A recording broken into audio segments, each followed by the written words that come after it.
TrueFire. We have a fresh face for you, a fresh sound for you today. It's Carter Arrington in the house. He just completed his first TrueFire project, and we are most thrilled to welcome him to the family. Let me tell you a little bit about him real quickly. He's based out of Austin, Texas, and London. He's a very studied musician.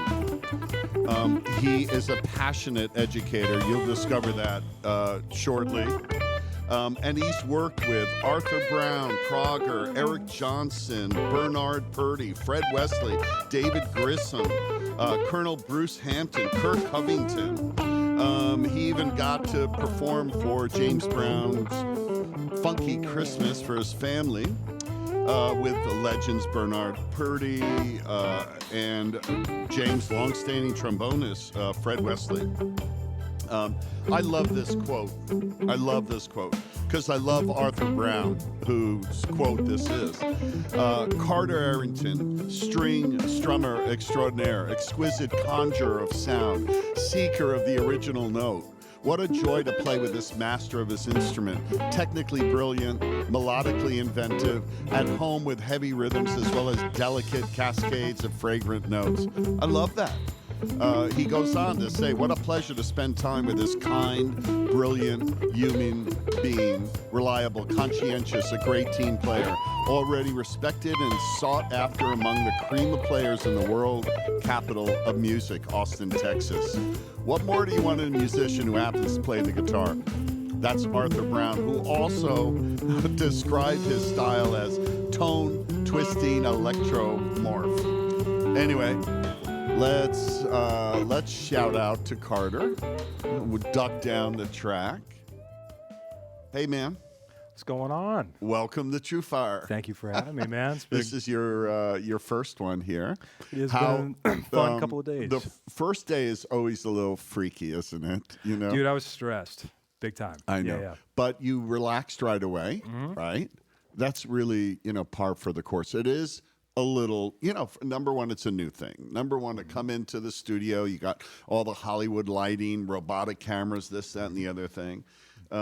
Can be, sometimes a little daunting and intimidating. But Tommy, who's our, head of production here and who produced the course with you, I hope he put you at ease pretty quickly. Man, Tommy's my hero. He made this so easy, and it's kind of the nature of doing anything new. It's like anytime I get freaked out, and this totally applies for guitar, music, or anything. It's like you get freaked out, you do it, it doesn't kill you, and I'm like, okay, I need to do it 9 more times. Yeah, it's like that. What man.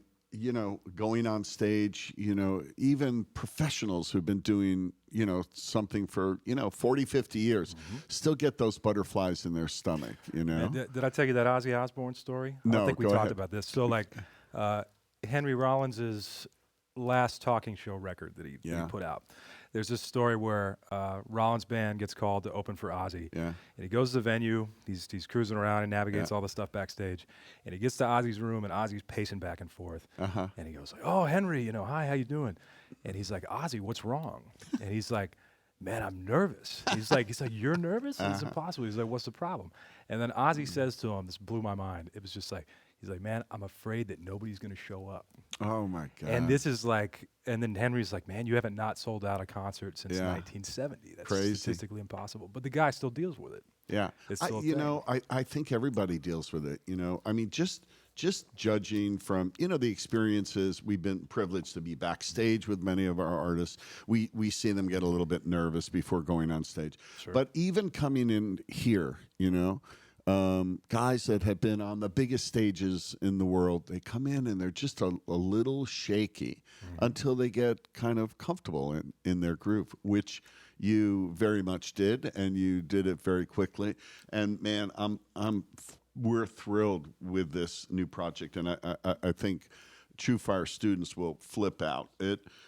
You're calling it, what did we call it? I'm calling this tactical improv. And describe it a little bit. Essentially, these are essentially all the concepts, or most of the concepts and ways that I would practice working on my improvisation. I mean, really over the last 10 years. Yeah. Stuff. Some of it I got from a teacher here and there. Some of it I kind of picked up through school. Some of it I picked up through experience. And basically having to improvise in a lot of different kinds of styles. These were some of the elements that I noticed would just kind of delude through all of them and be applicable to everything. So, and some of it's kind of fundamental, but in my experience, like the longer I play, the more I focus on some elements that are simpler, it raises every element of my playing up. Like, if I work on rhythm, if I sit there and work on time instead of like suicide licks or things that are crazy, if I sit there and work on my time, everything I play is better. Yeah. Instead of like, I've got this one cool thing that I can do in this 1% of situations. And what you just said is why we love this curriculum so much. It's really there's great vocabulary here. Of course, everything's going to be transcribed, notated, tabbed, synced to the video, all that good stuff. So there's plenty of great lines to pick up, learn the entire solos, but you really provide, meaningful pathways for any player to kind of upgrade their improvisational skills, whatever style they're playing. And you cover a lot of styles here, from blues to gospel, funk, R&B. Any one of the concepts can be applied to any style. Absolutely. Let's give them an example of the format. So there are 10 concepts, there are 10 tracks, right? All of the tracks, different kind of feel and style, right? And you'll present a concept, and then you'll do kind of a trading back and forth, like a play along, right? Yeah, just a chance to kind of, for whoever's watching it to kind of, get their hands on it a little bit. We'll kind of trade ideas or trade four bars or trade choruses. Do a performance, and boom, go on to the next concept and the next style, right? Exactly. Let's show folks one of the. Let's work with blues, for example. Okay. Okay. So the concept is playing blues changes. Yeah, the concept in that section was comparing blanketing a scale or blanketing an idea. So when a lot of people play blues, they just use a minor pentatonic scale on the one chord. And in that section, I kind of got into saying like, hey, here's what chord tones sound like. If you want to kind of outline the chords a little more strategically, here's some other shapes or some other scales that you can use. And then to kind of go back and forth, we would loop a chorus, and I'd take a chorus focusing on something, then I'd leave the space for them to. So play as the let's viewer. demonstrate that. Guys, if you have a guitar handy, pick it up, and we're going to show you what one of these little kind of practice play-alongs, sound and look like. Tommy, you want to... By the way, we have a new camera in the control room. Tommy, let's see you. Switch over to that. Hey, everybody. Here we are at TrueFire control room. We've been dying to get a camera in there so you can kind of get a bird's eye view for what's happening there. That's Tommy. That's Frank in the background. Is Seth in there, or is he hiding? Seth is in here, but he definitely is hiding at the moment. Okay, we'll get him We'll to come show him out at some and do a point. peek. So roll that blues track, and let's demonstrate one of the kind of play-along features of this course. Okay.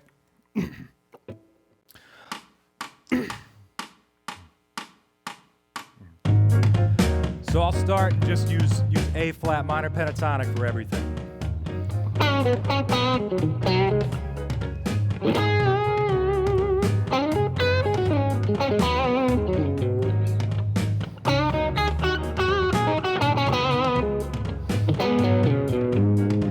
Now it's your turn. 3 and 4.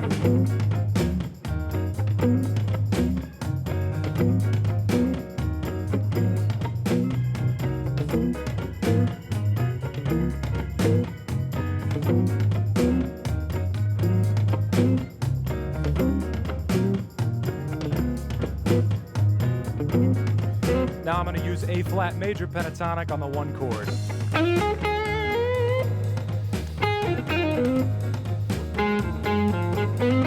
A flat minor pentatonic.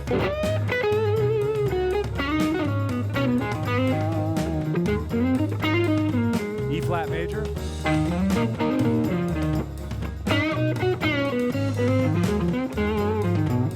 Your turn. Here, A, yeah. A flat minor. A flat major pentatonic. E flat major. Back to A flat major. Now I'm going to use dominant 7th arpeggios on everything.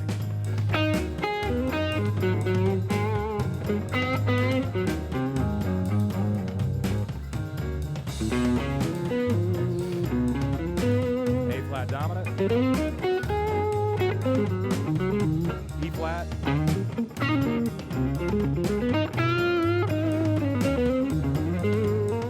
Straightforward.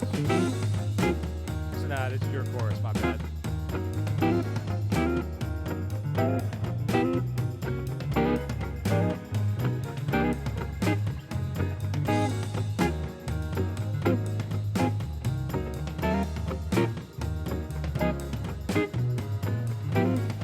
Now let's straightforward. Yeah,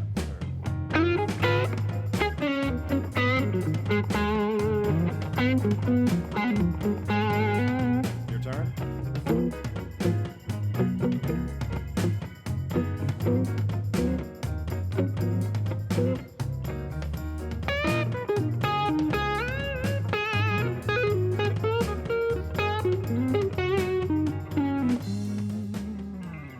Okay, so just to be clear, pretty much I think 9 out of 10 of these has this type of let's call it a practice play along. So Correct. Carter will describe the improvisational concept. He'll then roll the track and do exactly that. He'll call out what he's doing and then give you some space to take what he's doing and do it yourself. So you're kind of, learning it and then applying it immediately. And then after you've done the practice play along track, you'll do a full performance, right? Correct. Let's do that on the blues. All right.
Sweet. So there's that performance after the practice session, and then a full breakdown where you'll step people through it. So Correct. Ample instruction and ample opportunity to imply that key concept to a track. Correct. You know, if this doesn't elevate your improvisational skills, I don't know what will. Okay. And like I said, I've been listening. Like Carter's got this bubble part thing. That just show him what I mean by the bubble part. I love that stuff, man. It's yeah. So it's kind of like if you had one rhythm guitarist that was kind of going.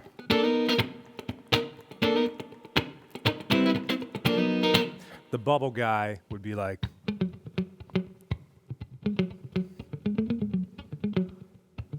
Which dates back to, we were talking about this in the control room, dates back to... I mean, you know, you heard it in old R&B. I was born in '82, so I discovered it in, like, I think it was Michael Jackson's Thriller, man. Yeah. When I heard that. But it went back before that, Oh, man. big time. The early soul and funk bands had that thing going on. And Earth, Wind, and Fire. Totally. Commodores. James Brown, all that stuff. Like Killer. Mother Popcorn and all those kind of things. Yeah. So you get, you know, everything is transcribed. You can cherry pick your favorite licks, and that's what I'm going to do for sure, as well as apply a lot of these principles. A little bit of housekeeping really quickly. Go for it. Okay. First, some shout outs. Slovenia, welcome to this TrueFire Live broadcast. You got fans all over the world, man. Calgary, Auburn, Washington, Dallas, Mexico, Madness. Norfolk, England, Chandler, Arizona, France. I can't pronounce actually the town I was from, but thank you. Northumberland, England, Bosnia, Chicago, Boston, Netherlands, New Hampshire, Port Lavaca, Texas, and Elgin, Illinois. If we haven't shouted out to you, just tell us where you're tuned in from, and we're happy to say hey to you. Also, underneath the video, is a link. Carter Live is your promo code. You can take 25%. There's a link there. You can go and pre-order this course. Tactical improvisation. Save 25%. Tommy, when do you think this will be out? I'd say Switch to the control room. I'd say we'll have this out within the next 60 days. I mean, it's a great course, and the thing with Carter is normally first timers, as you know, Brad, we'll have them come in usually and do 2 days in the studio, and in those 2 days we'll knock out a course. We don't want to keep it, we don't want it to be too tight, too pressured. So, but Carter has to get on a plane here in you got to get in the car in an hour. We knocked out probably over 4.5 hours of content in basically 1 day. So, I mean, it's a great course, and he did a great job. Thanks, man. Yeah, no, it is. You really did do a great job, man, and it's very beefy. Like Tommy just said, 4 hours or so, but we're doing something we haven't done before, which are those practice session play-alongs where you're shouting out what you're doing, demonstrating what you're doing, and then giving us a chance to immediately jump into that, which is a great. Just a great prep workout for taking on the track and the full solo. Yeah, it's a big part of these concepts too. It's like unless you can kind of get your hands on it and feel it out, just to, try it out and see how it feels to you. It's hard to get a hold of otherwise, and just to have something to kind of work with or somebody to kind of guide you through it, which is definitely something I do with people one-on-one. It's killer, man. Yeah. So, and in fact, let's do this. Let's, if you're chimed into the live chat, tell us what you think about that approach. It's brand new. It's very, very cool. We love it. What do you guys think? The other bit of housekeeping is there's a trivia question. Do not answer this trivia question in the chat feed because you'll give away the answer. But if you answer it correctly, you're entered in a drawing. We'll pick randomly one correct answer person and give you a $100 TrueFire gift card. Good as gold here on TrueFire. So under the video, you'll see the trivia question. At which university did Carter get his Jazz Performance Bachelor of Music degree? And how does a guy get a Bachelor of Music Jazz Performance degree that plays blues as cool as that? Or wait till you hear the other styles, okay? And while you're under, look at this. We have a new kind of scrolling. The guys, Tommy, let's switch to the control room again. These guys have been busy in there. We've got scrolling text lower thirds. We've got a control room camera. It's a happening thing. The only thing we're missing is Seth. Seth is hiding out of camera view. Seth's got to get in there. Here he comes. Here he comes. There he is. Come on, Seth. Okay, here comes the camera. Little focus difficulty, but it's working. All right, there he is. These are the guys that work there. What's off, producing these courses with these top caliber artists every day of the week, and they do an amazing job. And they don't get a chance to interact much with the outside world. So we've got a camera in there now. There they are. Those are the guys that do all this stuff. Hey, while you're underneath the video, do you see that little thumbs up thing? It's really important. It's a great way to kind of show your appreciation, show your love, and help Carter spread the love, not only for his course, but for everything that he does in the music biz. Let's move over to gospel, shall we? Okay. Okay. Yeah. In this one, just give us the concept is double stops, right? Mm-hmm. And what an important improvisational tool there. Give us a quick lesson, and then let's just go right to the performance. Cool. So when I think about double stops, I'm not necessarily thinking about it in the traditional way that we might in blues or in country, which is usually kind of where you associate those terms. I'm kind of grouping that into saying anything more than improvising with single notes. So that could be octaves, thirds, fourths, fifths, sixths, any kind of interval or any other kind of combination. So, for example, we're all probably kind of familiar with octaves. Sound kind of like that. Thirds is something that I tend to use a lot. Fourths. Fifths, like George Benson likes to use. Nice. I always like that. Sixths kind of have this kind of sound. Sevenths are actually one of my favorites. It's kind of jazzy, but Yeah, I don't know, it puts you in a different space. It does. Sometimes it can be as simple as this thing I think I call it dovetailing. I need to find another name for it, but it's like you're playing stuff on adjacent strings. It's kind of Bill Frisell-ish, but it allows you to just get a little bit more harmony out of your playing, and it can really save you in a trio when you don't have any other harmonic support. And obviously chords, you could group that in there as well, but it's kind of all Carter, as you can tell, we're giving you just short little snippets, but he dives deep into all of these concepts, and you can tell that he goes into double stops much wider and deeper than you would think. Now let's skip the practice session since they have and let's go right into the performance to show them where they're going to wind up. All right.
Beautiful, man. Thank you, man. And I think a great illustration of what we just said, which is it's not what most of us think of when someone says double stops. It's very chordal, almost sounds chord melody-ish, Yeah. and a great way to spice up any improvisation or even rhythm part as a fill. Absolutely. Right? Okay, so remember, though, that we skipped the practice session. A lot of people in the chat are kind of raising their hands and saying they love that practice session concept. Sure. Let's move on to some funky stuff. Okay. But this time, and I think you focus on triads for this one. Is it triads? This one was kind of about thinking about 16th notes. 16th notes. Sorry, that my bad. So give us a short lesson on 16th notes. Okay. And then let's do a practice session with this before the performance. Okay. Sounds good. So 16th notes, if you have a tempo, say like this, basically means that there's going to be 4 notes crammed in between each one of these clicks. And the first thing you got to do is kind of learn how to count them. So it's 1 E and 2 E and 3 E and 4 E and taka taka taka taka taka taka taka taka. And essentially each one of those 16th notes, kind of where it's placed, it feels different. And so if I'm kind of just sitting here keeping time, and just to go through all 4 different parts of the beat, you can start with the downbeats, and I'll just kind of count. So 1, 2, 3 E and 4 E and 1 E and 2 E and 3 E and 4 E and if I go to the E's, which is the next 16th, 1 E, 2 E, 3 E, 4 E, 1 E, 2 E, 3 E, 4 E. The ands, 2, 3, 4. 1 and 2 and 3 and 4 and 1 and 2 and 3 and 4 and finally the us. This is kind of the hardest one to grab. 1 E and 2 E and 3 E and 4 E and 1 E and 2 E and 3 E and 4 E and if you're aware that all those parts of the beat are different, if you take one bar of music, which is usually in 4/4, that's going to be 4 different beats. That means that you can take one single idea, whether it's a note or a phrase or anything, and that means you have 16 different places that you can put it. And all of them are going to feel different. They might not all work with what you're going for, but that's kind of the landscape. And whenever I'm playing over things that are funky or at certain tempos, I'm thinking about 16th notes a lot because that's kind of how I place things. And I'm a pretty rhythmic player. I was really into guys like Wayne Krantz and people that just had really strong rhythmic ideas. So I absorbed what I could, but I'm always thinking about this kind of stuff. Okay. Let's roll the track and do the practice session. Okay.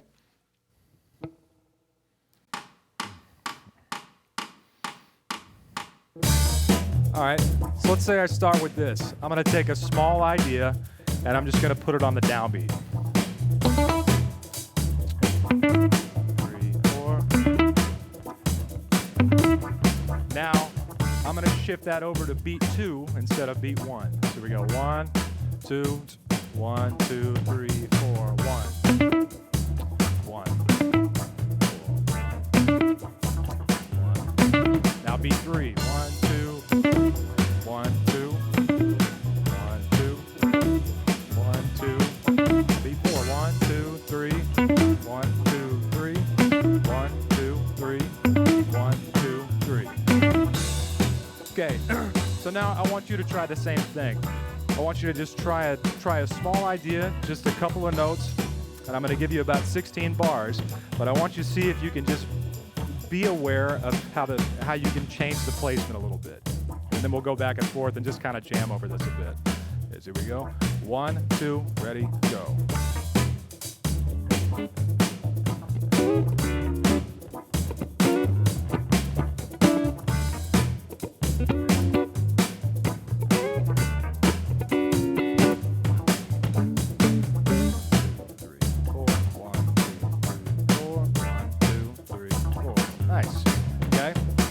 Another thing you can do with this, let's just try and solo with 2 notes.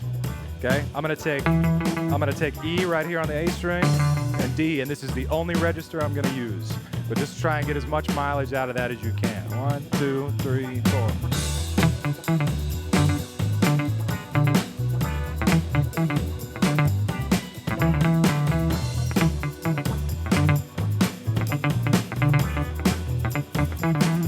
Your turn. 3, 4.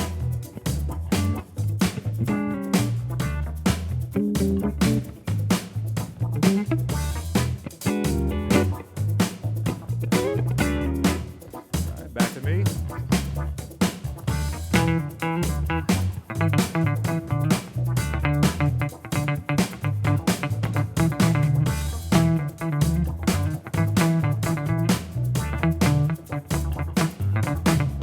Your turn.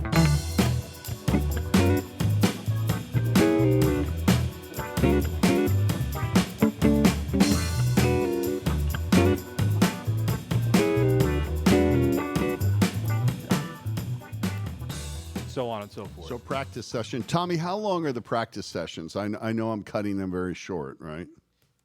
You know, each of the practice sessions, I would say, run about 2 to 5 minutes. I mean, some are longer, some are shorter.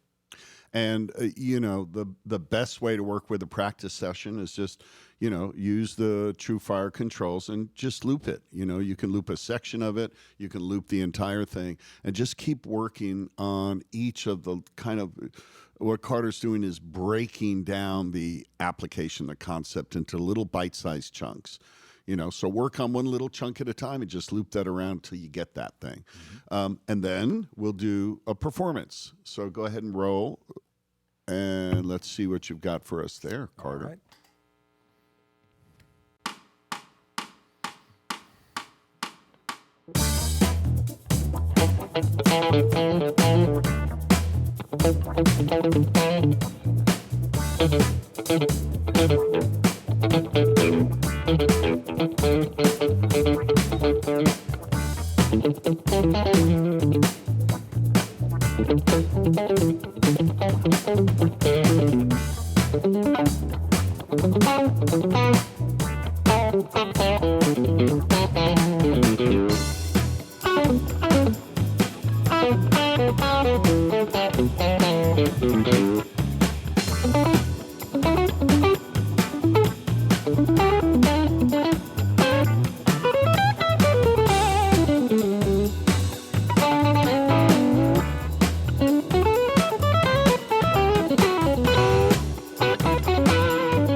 Yeah. Nice, man. It's a very 16th note based. I'm always thinking about 16th A notes. beautiful, lesson set. Thank you, man. So we've done reggae. You played a little reggae coming in. Then we did a blues thing. Then we did a gospel thing. Then we just did a nice funky thing. Each style has its own concept, right? But what we've noticed, kind of our point of view as artists come in, Carter is amongst what we refer to as the young masters. They're kind of leading the charge towards a new music landscape where there's really not separations between genres. Everything's getting morphed together. Very common at whatever jam you go to, probably a little blues, a little rock, maybe a little bit of a jazzy thing. And, it's so cool to see that. What's also cool to see that, and you'll hear that, across many of the young masters that are coming in here, is that there's, the information can be applied to any style, Absolutely. right? It's just a little bit of, the embellishments or maybe the inflection of what you're doing to fit that style, Yep. right? But this course is a great, let's call it, door into, what we're seeing happening out there, on the stage, in jam bands, local jams, on the gig. No one's playing just a blues gig anymore for the most part. It's, unless you're really good at it. Yeah, unless you're really good there's, at it. There's That's definitely some right. out there. But I know you've got to catch a flight, so I'm racing through this, all good, man. and I wish we could spend a couple of hours, but let's show them some jazz changes. Okay. Sevens. Let's hope for sevens. So yeah, if we're gonna do the burner, this segment was about navigating chord changes of the same type. So the exact parallel chord changes, we could think of them as, because most musical situations you can kind of get away with blanketing one thing. You can say, okay, I know the major scale, and it can just kind of sail over 4 8 chords, and you can kind of just hear your way through it. With these chords, you totally can't do that. It's you have to change when the chord changes. Okay. And so what I try and do in the lesson is just lightly kind of get us to start putting our toes in the water of saying, hey, we're over this chord and we're using this kind of shape, and we have to get used to shifting it somewhere else, which is kind of if you're trying to play any chord change, that's kind of where stuff gets a little dicey. It's not so much having to play over a lot of different chord changes, it's finding the moment to bridge one chord to the other. And yeah. Give us that skip the practice session. Okay. Just because I want to get to R&B for sure, Yeah. and talk No about problem. the guitar and stuff. Gotcha. But show us the performance. So Okay. this lesson series leads to this place right here.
There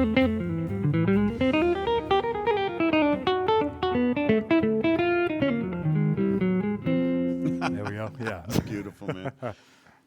So we've covered reggae, blues, gospel, funky, some jazz, a little bit of housekeeping. We have some more shout outs for you. You've got fans from Fort Lauderdale, South Texas, Bilbao, Spain, Muscle Shoals, Alabama. Oh, man. Royalty down Austin, Texas. Actually, that's one of your students, Jackson. there. Oh, right on. That's kind of it. Actually, you got a few of your Thanks, students Jackson. on here. Roswell, New Mexico. All right. Aliens. I don't know if that's human or alien, but it's from Roswell. So it's hope alien. Yeah. Tennessee, Melbourne, Australia, Sao Paulo, Brazil. And yes, if you post some questions, again, we're a little tight on time today, but we'll try to fire the questions to Carter Absolutely. and have him answer them. And don't forget about that promo code. It's good for next 48 hours. Take 25% off the pre-order of this course, Tactical Improvisation. And the trivia question, one more chance to get into that drawing. Click the link underneath the video. Answer that question. Which question is, at which university did Carter get his Jazz Performance Bachelor of Music degree? And as you you just saw and heard, apparently he well-deserved jazz performance degree. Barely graduated.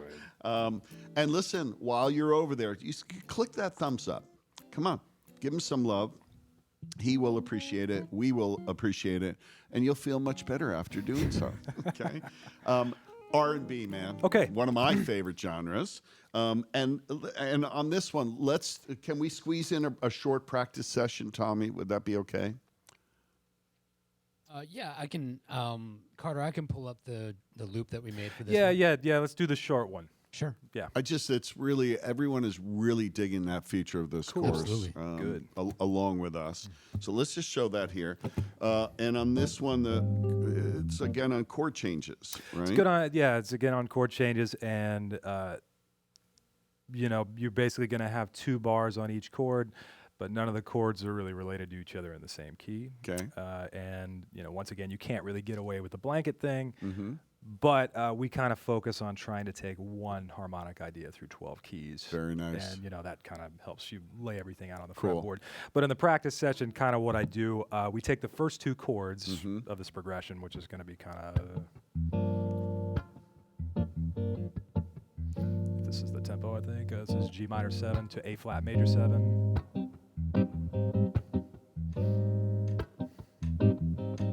Yeah, there's the tempo. So yeah, and we just start with an arpeggio that'll is just showing us one way to kind of navigate our way through it, and I kind of bridge them together. I give you space to do the same thing. Let's just do it. I'll Cool. show it to you. Okay. So wait for it to come back around. Here's on the A flat. So.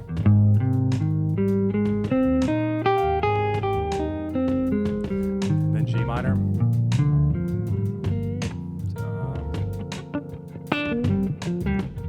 All right, so let's say we're starting right here. 1, 2, I'll go first. Just the arpeggio.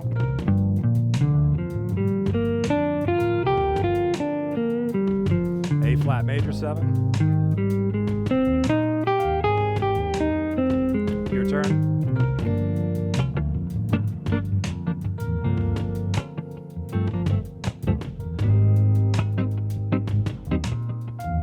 Same thing.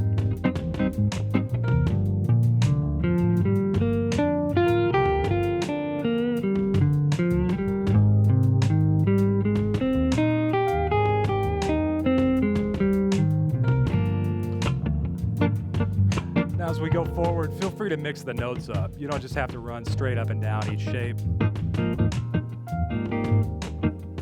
My turn.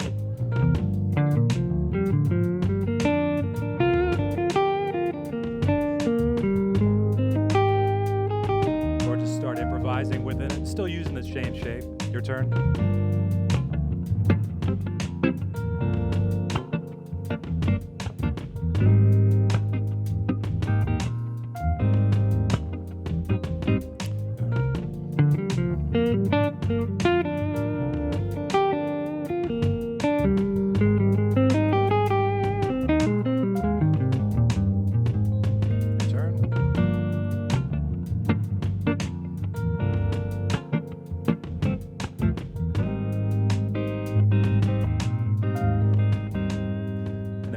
into trading, just actually playing kind of back and forth and getting, getting away You're from playing over those changes, and most of us players, that's where we really start to struggle, is playing over changes out of the key or out of the pentatonic box. Absolutely. Or Yeah. this lesson set is a great way to kind of jumpstart that skill. A very, very important skill, especially with that practice session. You did a great job on that. Thank you, man. I think that one lesson's worth the price of admission alone. Let's roll the track, have you perform the solo over Okay. it, Great, man. and then we'll talk about gear and answer some questions.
Cut your solos short, but we know the car's waiting, good, and the airplane certainly isn't going to wait for you. A couple of quick questions. Well, first, shout outs to more of your fans from New York City, San Pedro, California, Atlanta, Ontario, Imola, Italy, Bologna, Italy, flattered, Russia, man. Cape Town, South Africa. Isn't it crazy, man? I thought I knew like 4 people, man. So, No. Okay, here's a question for you. Mm-hmm. What's the best for a more Castlevania-style solo? Minor seconds or harmonic minors? Ooh, harmonic minor. I would harmonic say. Minor, just because that's where most of the kind of okay, just kind of has. That's kind of where those chords are coming from. Harmonic minors, Yeah, it is. I would say harmonic minor. Yeah. Next question. Name 3 of your influences, artists that have really influenced you. I would say lately, like if I had to answer that question currently, a huge one for just style and feel in general. Also, all 3 of these people are like I tried to emulate them and failed miserably. But I grabbed like 10 or 15% of their playing. That's arguable, Yeah. I think. But one was Greg Howe. Greg Howe was a guy that he just yeah. had so much style. Oh, my and God. he was so Yeah. funky, and he could shred. So Yeah. he just had a different thing going Yeah. on than anybody else. Wayne Krantz for rhythm was just absolutely. huge. He's Yeah. I'm still such a fan. Every Yeah. time I get to see him is great. Scott Henderson's amazing for phrasing, and there's few people I've seen live that are that scary. And then another one would be George Benson. He's huge. I love David Williams' rhythm playing. Yeah. I love Hiram Bullock's playing on that Chaka Khan record we were talking about. There's so many. But yeah, those are Cool. kind of the Thank main you. ones. How do you schedule practicing to learn, master, and maintain mastery of so many styles? Do you practice separate styles in a single practice session, or focus on one style for a solid period of time? That's a good question. That is a good question. Most of the time, I'm not focusing so much on any particular style, but because since I had kids and things like that, I have a lot less time to practice than I used to. One thing that does happen quite a bit is I find ways to practice without an instrument. So like I would keep a metronome in the car, and I would be thinking about rhythms and developing things without an instrument as much as possible. But I would say if you feel like there's a style that you're really trying to get a hold of, I would, like if you really want to get better at Western swing or country, I would say, yeah, probably immerse yourself as much as you can in that vocabulary, and you'll probably have better results that you're looking for. I would probably say whatever is the most direct route to the concept, is probably the best way to go, instead of worrying about applying the concept to 9 different things. Right off the bat, pick one that you feel can be strong and that you're interested in, because that's going to help you, keep putting in work towards it also. But if you nail it in one style, it's a lot easier to apply it to 8 other ones. But if you don't really have it in one, it's going to feel weird. You'll be like a hose on mist if you try and do too much at once. That's what I'm trying to say. Great answer, man. When playing over changes in more of a jazz style, are you thinking in terms of chord shapes and arpeggios, or more of a scale per chord or modal approach? What are you thinking when you with jazz, and depending on the tempo, I'm usually thinking about arpeggios and chord shapes, mainly because scales can be really bulky when the keys are changing a lot. So, for example, in that in the tune that we did, to where it was kind of moving all those minor chords around all over the place, I don't have a lot of time to go. And the shape is too big. It's not focused enough. So what usually happens if I think about scales too much is my brain kind of flatlines, and then I miss a connection on the fretboard. So arpeggios and chord shapes are a pretty good strategy, actually. So like if I just had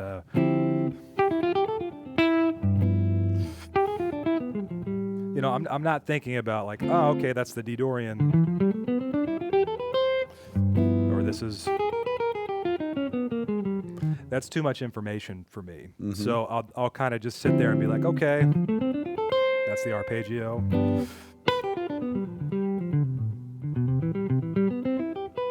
And 4 notes is easier to move around than 7 notes. Or you can think about triads or intervals. Basically, the smallest. I think about it this way: using a scale to play chord changes can sometimes feel like you're trying to turn a battleship. And if you use arpeggios or things that are smaller, that's like guerrilla warfare. That's like, they're mobile, and they can kind of sneak in and surgical strike kind of stuff. So yeah, typically chord shapes and arpeggios. Great answer, man. Yeah. Let's.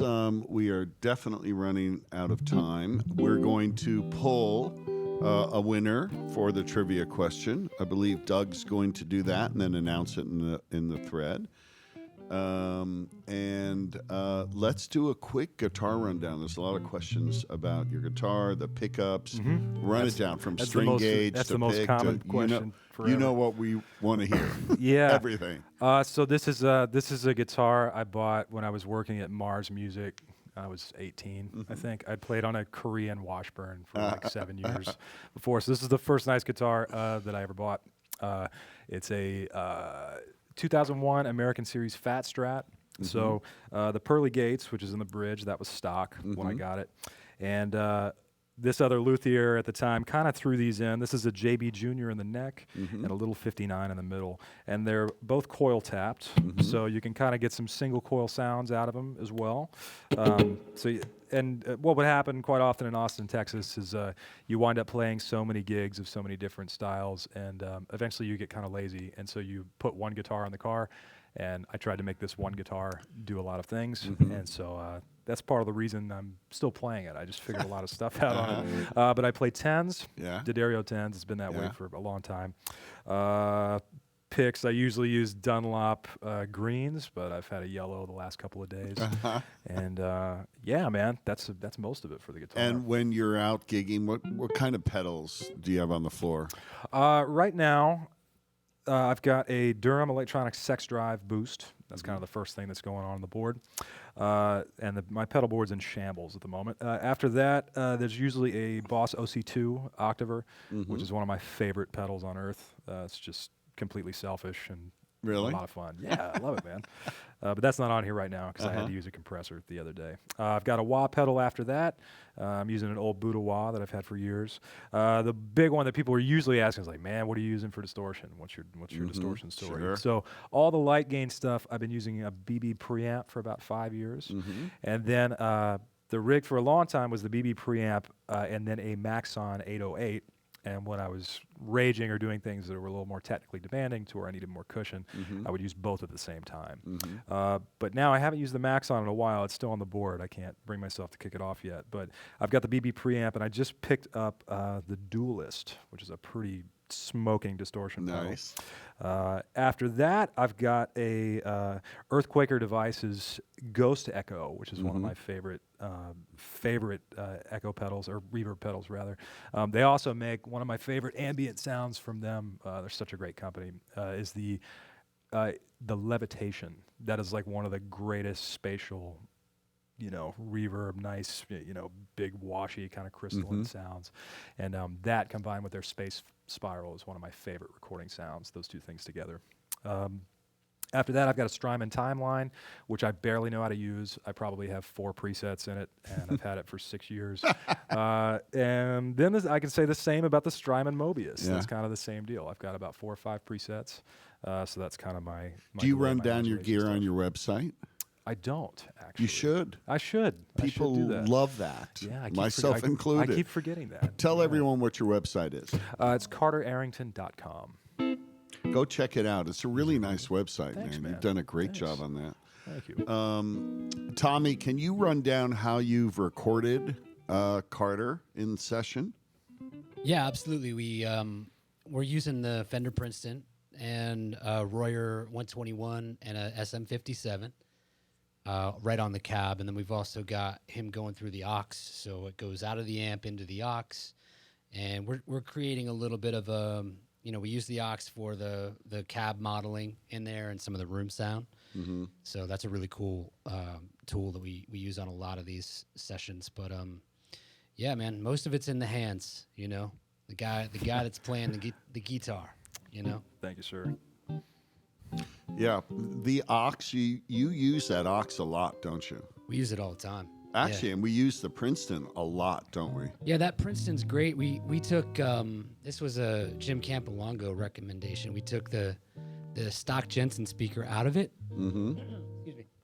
And we put a vintage G10 vintage in it, and everybody loves that amp. It feels fantastic. Yeah, it's great. I didn't even plug into anything else immediately. It was just And Tommy, you're using Pro Tools to record audio. Yeah, right? always. Everything runs in through Pro Tools, multi-track, and we create a nice little blend in here that that Carter was happy with, and that's pretty much it. It's pretty simple.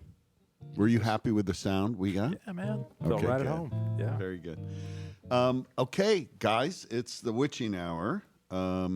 Thank you all for tuning in. Thank you for all those thumbs ups. It's very generous of you, and you have no idea how helpful that is to, kind of expose more people to Carter, his music, his passion for education. You did a great job here, man. Thanks a lot for having me, man. A great job. Lot. We were talking earlier. A lot of people ask, where do you find the artists that you work with? And there's like this 6 degrees of separation, you know. The our number one way of connecting with an artist like Carter is through referrals of other artists, of other people in the business. And you know, I know there's a lot of people that are tuned in that are familiar with Carter, but a lot of you are meeting, seeing, and hearing him for the first time.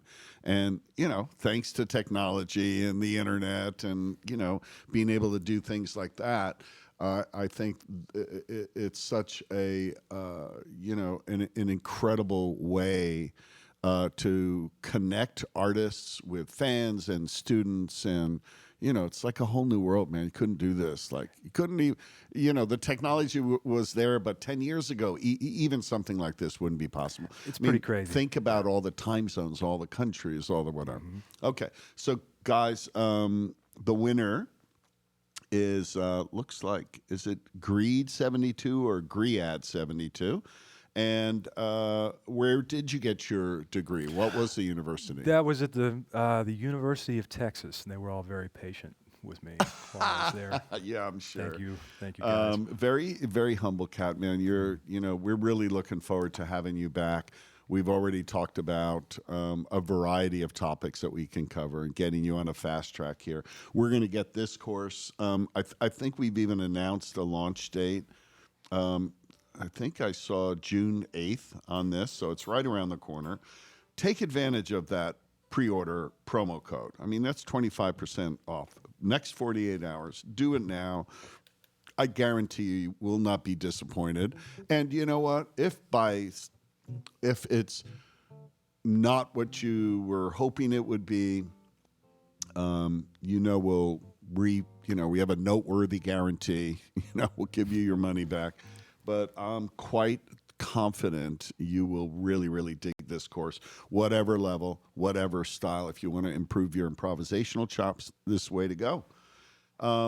Okay, car is waiting, airplane is not waiting, but you must play us out on Meltdown. All right. Okay? Sounds Let's good. just roll the track. Thank you, everyone. We'll see you next time.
We're using the Fender Princeton and Royer 121 and a SM57 right on the cab, and then we've also got him going through the aux, so it goes out of the amp into the aux,